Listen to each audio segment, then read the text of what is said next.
Bueno, queridos estudiantes, continuamos con esta clase para que podamos comprender lo que estamos estudiando en filosofía. Estamos hablando de los orígenes del cristianismo, de la filosofía medieval. Dijimos que la filosofía medieval corresponde al periodo de la reflexión teórica de los seres humanos en el Occidente, en el periodo histórico que comprende la Edad Media. En los orígenes del cristianismo, lo que va desde el siglo I, desde que nace Cristo, hasta la Edad Media, en esa época, de los primeros cristianos, del paleocristianismo, de los...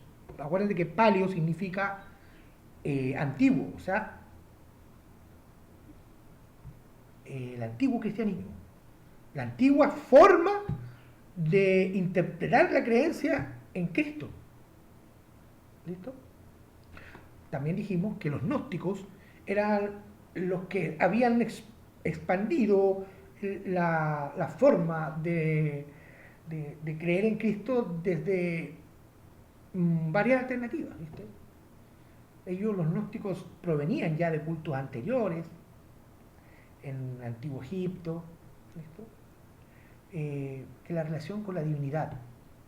Cuando cogen a Cristo lo toman por el lado de la interpretación, la búsqueda del ser desde la relación directa del ser con Dios. Pero una vez que ya los discípulos se expanden todas las creencias del cristianismo, se expanden, pero en un mundo pagano. Acuérdense que los antiguos latinos eran paganos, pues. Creían en muchos dioses. La teogonía, lo escribió Hesiodo. Gracias a Hesiodo, el escritor griego, conocemos en sustancialmente todo en la creencia griega en los dioses, porque no estaban escritas. En la religión griega no está escrita en un libro como la Torá para los seguidores para los judíos, como el Corán para los seguidores de Mahoma y la Biblia para los cristianos. ¿Listo? Todavía no existía eso.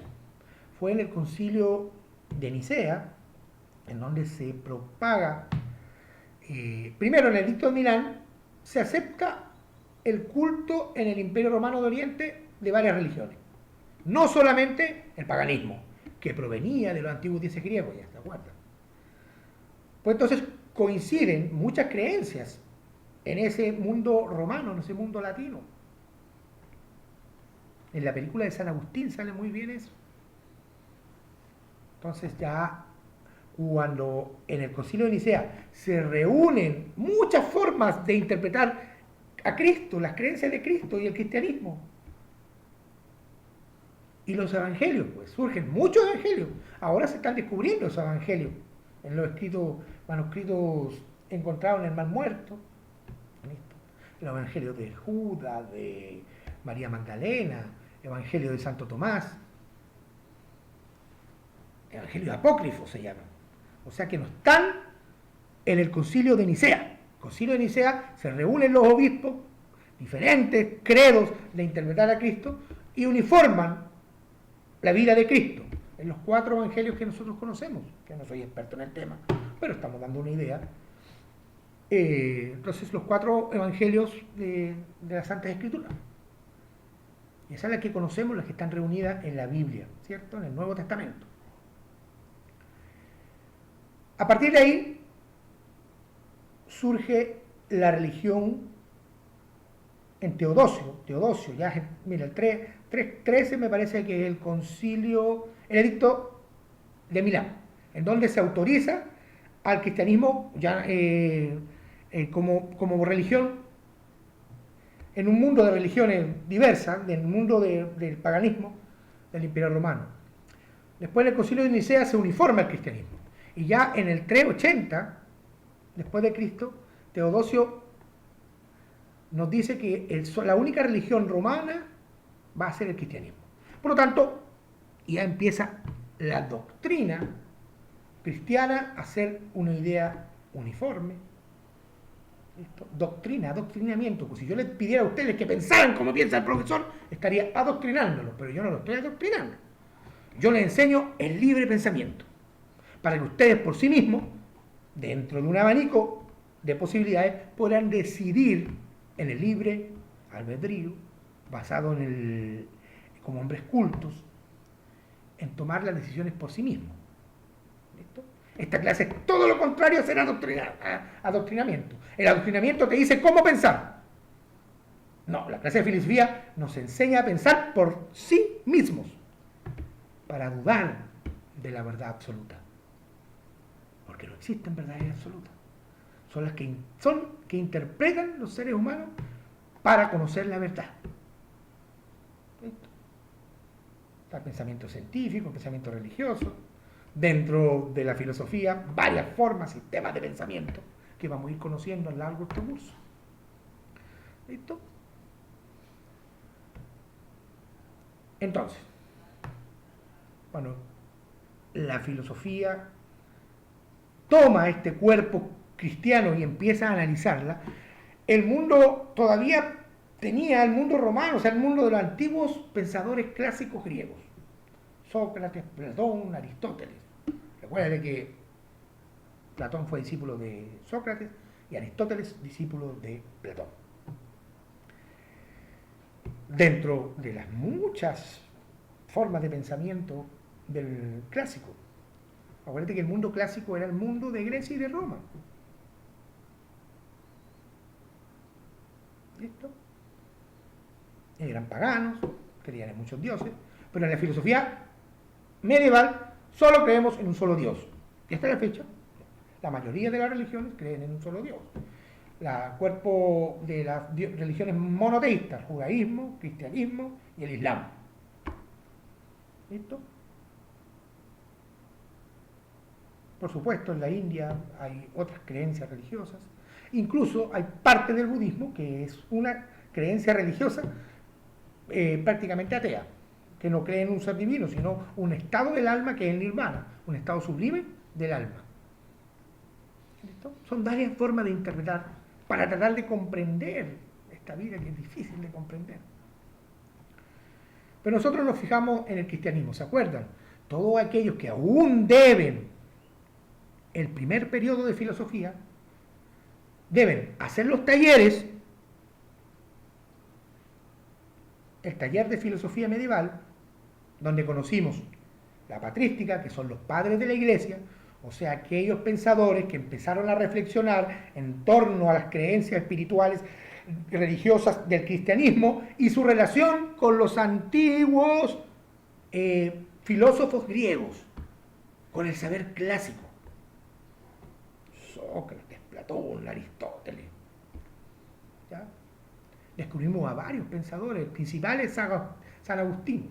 Por lo tanto, pero patrística, los padres de la iglesia, aquellos que reflexionaron, los primeros que empezaron a reflexionar en torno a la razón y la fe, de cómo incorporar el pensamiento religioso al cuerpo filosófico de la antigua filosofía clásica. ¿Listo? La filosofía es la religión y la religión es la filosofía. Decían algunos pensadores de la patrística, buscar a Dios a través de la razón. O conciliar el mundo metafísico con el mundo material de la filosofía natural, de la filosofía. Acuérdense que el saber no estaba dividido como ahora. Cuando tú eres un filósofo, durante la época clásica y hasta la Edad Media, tú eres un hombre que buscaba conocer la verdad. Así, por ejemplo, Aristóteles estudió la naturaleza, ¿ya? La ética y el saber, sin distinción de saberes. Todavía no estaba distinguido el saber. La retórica era el arte de hablar. ¿Listo? Entonces, tenemos esta primera etapa de la filosofía medieval, que es la patrística. ¿Ya? En la filosofía medieval también nos encontramos con los filósofos que tienen origen judío y islamista, ¿cierto? Averroes, Avicena, también los vimos, Maimónides, en nuestro primer taller, ¿se recuerdan? Ahí estábamos en clases presenciales. Bueno, entonces los que deben ese taller tienen que hacerlo. ¿Listo? Su cuaderno, con una imagen o con una idea filosófica. Por ejemplo, una idea, ¿se acuerdan de la frase típica de Sócrates? Solo sé que nada sé. En su cuaderno con una foto de Sócrates.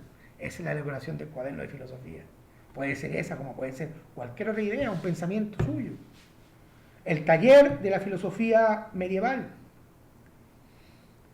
Al final de la filosofía medieval, al final de la Edad Media, surge la escolástica. ¿Ya? El principal representante de la escolástica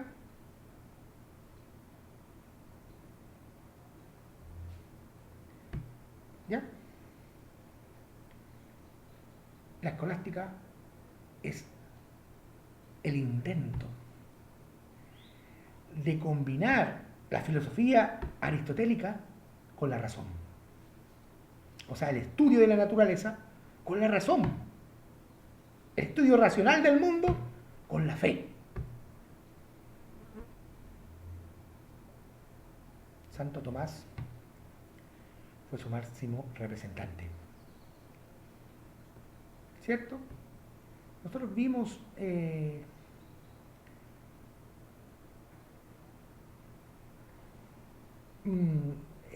eso en el primer periodo, principalmente, y los conceptos que hemos estado trabajando.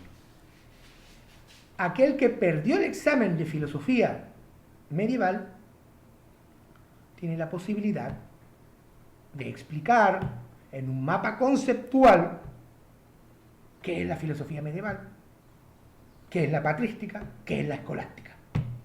¿Ya? O puede hacer un video donde nos explica a grandes rasgos, en síntesis, como ustedes pueden explicarlo. No les pido que me hagan un video de media hora como estoy haciéndolo yo. Porque el arte de comprender la realidad son años de estudio. No es tan fácil. Por lo tanto, yo lo que les pido es que desde su saber, desde el conocimiento que tienen, ya de lo que han ido aprendiendo en el curso de filosofía, puedan responder qué es la filosofía medieval, qué es la patrística, qué es la escolástica, cuáles son sus principales diferencias. ¿Ya? Entregamos eso. Tenemos tiempo ahora que terminemos la guía de filosofía aplicada. Los que te ven el primer periodo se ponen a trabajar en eso y me lo envían. ¿Listo? Cuaderno, taller y mapa conceptual. Mapa conceptual, si no tienen un video para donde lo graban, hacen la cartulina, sacan la foto y la presentan. Si tienen el video, mejor todavía. ¿Listo? Pero buscamos la forma. Aquellos que deben el segundo periodo es el taller de filosofía moderna. Yo les di un taller que era para que aprendieran las herramientas de la filosofía moderna, para que conociéramos cómo surge la filosofía moderna, que dijimos que surge a partir del Renacimiento, ¿cierto? Que es una nueva forma de cosmovisión de comprender el mundo.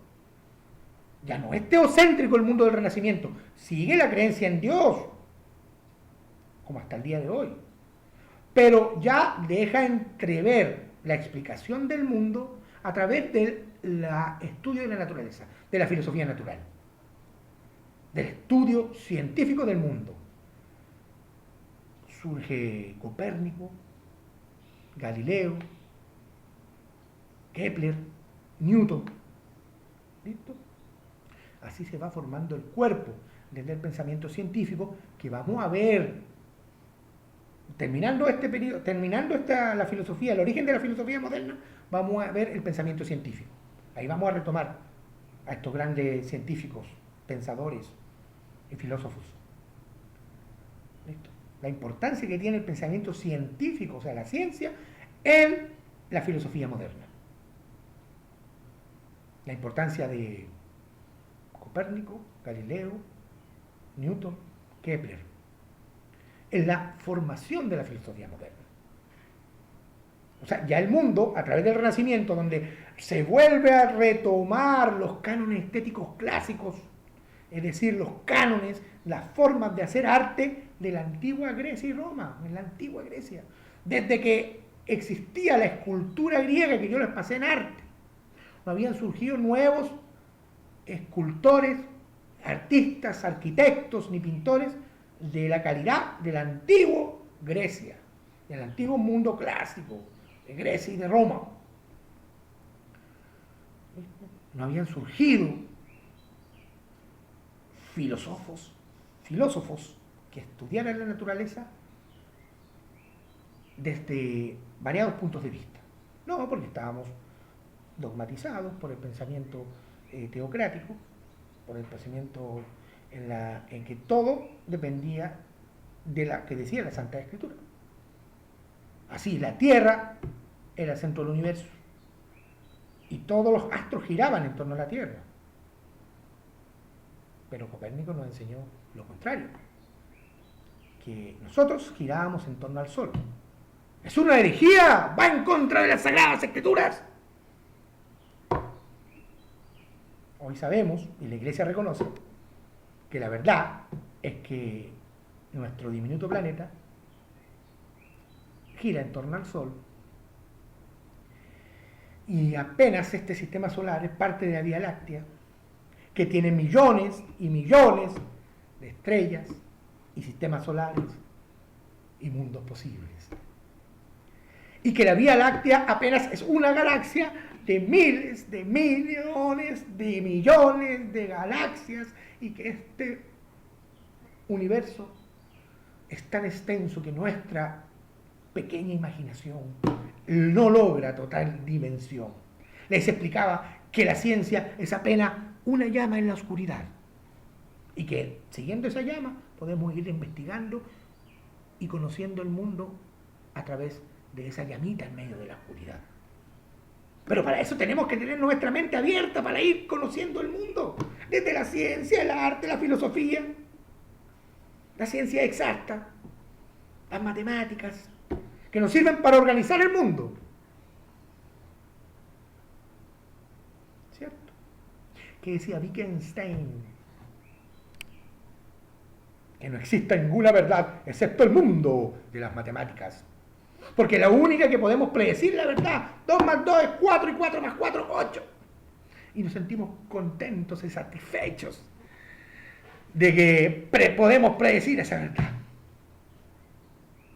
Y que de lo que no sabemos no podemos ni hablar, decía Wittgenstein, gran filósofo.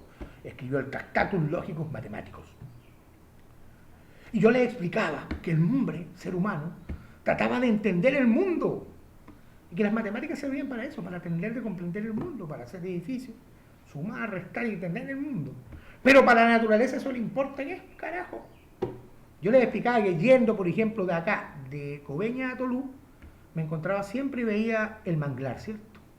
Y el manglar era eso, un entramaje salvaje. Para mí eso es la naturaleza, ¿ya? Eso es la naturaleza.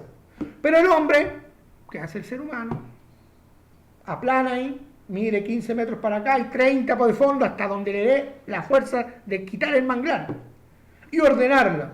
Y dice, se siente satisfecho y orgulloso porque domó la naturaleza. Es una forma de interpretar la naturaleza, del Descartes, que decía que los hombres debían dominar la naturaleza. Ahora, en el pensamiento contemporáneo, nos hemos dado cuenta que estamos acabando con el planeta a través de la dominación de la naturaleza, cuando en verdad tenemos que buscar de desarrollarnos con la naturaleza y no en contra de la naturaleza. La cosmogonía indígena de toda nuestra América tenía una relación mágica con la naturaleza. Decía que nosotros somos parte de la naturaleza y nosotros no estamos en contra de la naturaleza, estamos a favor del desarrollo, pero con la naturaleza.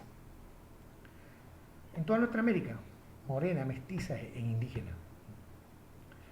Y ese pensamiento ecológico que ahora viene de Europa, en el pensamiento complejo, porque la realidad es compleja, tenemos que instalar la ecología y el cuidado del medio ambiente en nuestro desarrollo de pensamiento racional. En nuestros formas de entender el mundo a través de la racionalidad, de la nueva racionalidad, porque estamos formando, que tenemos que llegar a eso, a que ustedes logren entender la nueva racionalidad, pero para eso teníamos que entender todo este cuerpo. Primero, en décimo le enseñamos con el profesor Joen todo lo que es la filosofía clásica, ¿cierto? Las diferentes escuelas, estoicos, epicureos, los filósofos presocráticos. Espero que tengan todo eso en su cuerpo, que hayan prestado atención a las clases de nuestra queridísima Eunet, de nuestra profesora Carmen, Ciencias Sociales, y de Joen, tremendo profesor. Entonces, filosofía medieval, orígenes de la filosofía moderna, la importancia del pensamiento científico en el desarrollo de la filosofía moderna. ¿Ya? Lo vamos a verlo, vamos a tener un video exclusivo para comprender a Copérnico, Galileo, Kepler y Newton. Intentar comprender la naturaleza de la ciencia y de la filosofía de la ciencia y del pensamiento científico y su incidencia en la filosofía moderna. Entonces, la filosofía moderna primero nace de un cambio de paradigmas desde la Edad Media hasta la filosofía, hasta la Edad Moderna. Y eso es el Renacimiento. Cambia la economía desde un feudalismo hasta un capitalismo que surge a través de los viajes oceánicos, del descubrimiento de América, del descubrimiento del Cabo Nueva Esperanza en Sudáfrica, de surcar todos los males de la unificación del mundo cuando Américo Vespucio recorre el estrecho de Magallanes, pasa allá por Argentina, por Chile, y se va por Oceanía y llega hasta acá, surge por Oceanía y pasa por África y da la vuelta completa al globo. Maravilloso, ¿cierto? Es un capitalismo descubridor. Surge esta nueva forma de pensamiento en donde el hombre es el centro del mundo y no Dios. Es creyente, sí, pero está abierto a todas las otras posibilidades. O sea, tiene una forma de una cosmovisión del mundo distinta. Por eso vimos el Renacimiento, lo vimos en décimo, ¿se acuerdan? En arte, y también ahora en el taller de filosofía moderna les expliqué para que ustedes trataran de comprender el contexto sociocultural de donde surge la filosofía moderna. Después dijimos que surgen los primeros filósofos, Bacon, Descartes, ¿listo? Leibniz, Spinoza. Y surgen dos escuelas de pensamiento, una británica, una mucho más empirista, o sea, en un sentido empirismo, en donde se preocupan de la adquisición de conocimiento por medio de los sentidos. O sea, lo que importa para los empiristas es recibir la información que nosotros adquirimos el conocimiento por medio de los sentidos.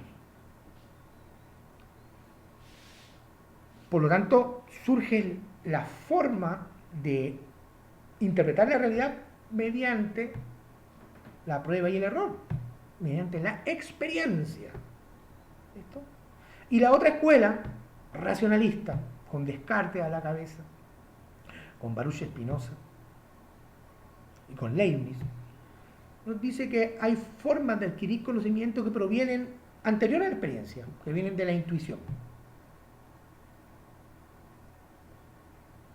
El arte tiene mucho de eso, de intuir la verdad. Pero para eso tenemos que tratar de intuimos la verdad y uno intuye la verdad y en el proceso psíquico se convierte en conocimiento cuando ya la elevamos a concepto. Porque ya conocemos el mundo, pero primero intuimos la verdad. Por lo tanto, surge después de la filosofía moderna estas dos escuelas de pensamiento primero, el empirismo y el racionalismo. Que quiere decir que uno intuye la verdad, ¿listo? Y estudia los fenómenos, ¿listo? A través del pensamiento. Para el empirismo tienen que ser experimentos, tienen que ser hechos los que yo estudio. Por eso excluyo la metafísica. Porque no puedo comprobar la verdad con un experimento. ¿Cómo podemos comprobar que Dios existe? ¿Podemos hacer un experimento para ello? ¿O creemos mediante la fe? Bueno, hay una diferencia radical para entender el empirismo. El empirismo excluye la creencia religiosa. Ellos no excluyen a Dios, pero dicen que no podemos hablar nada de metafísica, no podemos hablar de Dios porque lo que no podemos probar a través de la experiencia, surge el empirismo como forma de pensamiento racional. Más adelante vamos a entender qué es lo que es el cientificismo, que quiere decir que solamente existe la verdad científica que podemos comprobar. Ahí sí que excluye a Dios. El racionalismo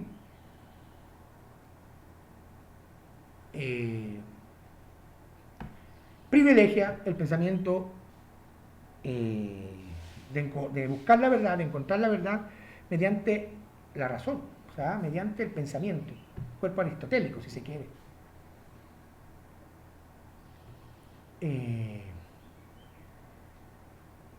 Baruch Spinoza dice que Dios es la naturaleza y la naturaleza es Dios.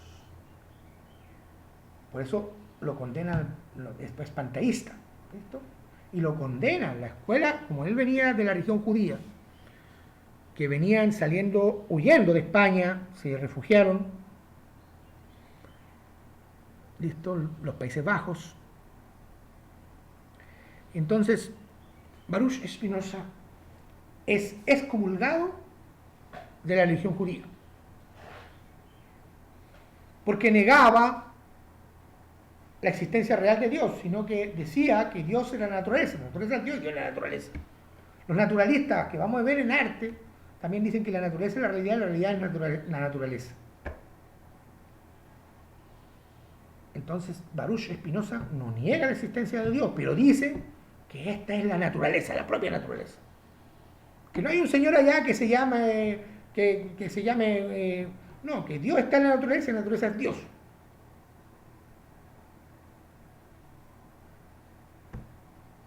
¿Listo? Estas dos escuelas de pensamiento tienen que ustedes sacar sus principales características y sus principales diferencias en un mapa conceptual, según la guía, o sea, la guía que les entregué. ¿Ya? Después venimos al origen, al comienzo del idealismo, con Kant. Yo quería ver si alcanzaba a pasar el idealismo para este periodo, para que no nos atrasemos tanto y entremos en la filosofía contemporánea. La introducción a la filosofía contemporánea, pues. Pero bueno, en aras de que hacer bien nuestro trabajo, vamos a priorizar el primer periodo de la filosofía medieval y la filosofía moderna con el racionalismo y el empirismo. ¿Listo? Por lo tanto, la guía que les entregué de el reportaje, la crónica sobre el COVID-19 en el Bronx, les va a servir a ustedes para relacionar el pensamiento crítico, pensamiento contemporáneo, interpretar la realidad desde ustedes bajo el pensamiento científico, racionalista y empirista. ¿Qué quiere decir? Que ustedes pueden alcanzar en las preguntas que van ahí, por ejemplo, dice, ¿puede usted en el texto descubrir un pensamiento doxo? Te van a ver. Hay una niña por ahí que se expresa con sus creencias religiosas, por lo tanto, las creencias religiosas, ¿qué dijimos que eran? Conocimiento doxo. ¿Cierto? Cuando yo hablo de cifras, por ejemplo, estoy hablando empíricamente. Estoy comprobando la realidad con hechos. Por lo tanto, es un pensamiento empírico. Se comprueba la realidad a través de la experiencia.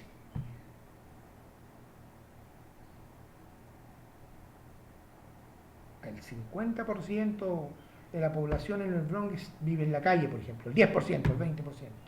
De ese 10%, el 50% está infectado de coronavirus. Y de ese porcentaje de coronavirus, el 15% ha muerto. Estamos dando un dato basado en hechos, no en mera conocimiento texto, no, en hechos. No es un conocimiento doxo porque estamos comprobándolo. ¿Cómo? ¿De dónde? ¿Cuál es la fuente de información? Descubrimos cuál es la fuente de información. Por ejemplo, la Cruz Roja dijo, esto es una fuente de información, la Cruz Roja nos dice que de 100 muertos, de 100 enfermos han muerto 25. Esto comprobamos empíricamente el hecho. ¿Listo? Ahí hay un conocimiento empírico. Y conocimiento racional sería cuando entrevistamos, conocemos, vamos conociendo el mundo. También combinamos esto, pero lo que yo quiero es que no hagan respuestas bajo creencias ni conocimiento doxo, sino basado en hechos. Los que están en el mismo reportaje, por eso eran 20 páginas, pero no eran 20 páginas, son 2 ejercicios. Uno que yo lo hice meramente para que ustedes tuvieran la ocasión de leer con detenimiento el reportaje, tenerlo en su cuaderno para poder registrar que ustedes hicieron la actividad, que lo intentaron al menos, ¿cierto? Después otra semana para contestar las preguntas del cuestionario, son 9 preguntas, porque la 10ª es el ensayo. Para la primera parte, para la primera semana entonces, copiamos el texto, lo leemos 2 y 3 veces para comprender el texto, y luego la siguiente semana empezamos a responder el cuestionario. Son 9 preguntas. Hay unas que son de carácter informativo, normales, ahí las pueden descubrir allí, ¿no? Pregunto sobre educación, ¿qué pasa en la educación en el blog? Ahí sale, lo escribo, ¿cierto? Entonces en el texto tenemos información de conocimiento doxo, conocimiento empírico, conocimiento racional. Pensamiento científico quiere decir que nosotros vamos a explicar, si yo quiero investigar más sobre el tema, pero con base en hechos, con base en pensamiento científico, racional y empirista. ¿Listo? Esa es la idea. La subsiguiente semana, o sea, la tercera semana, ustedes van a intentar, en una carilla, dar no una opinión base a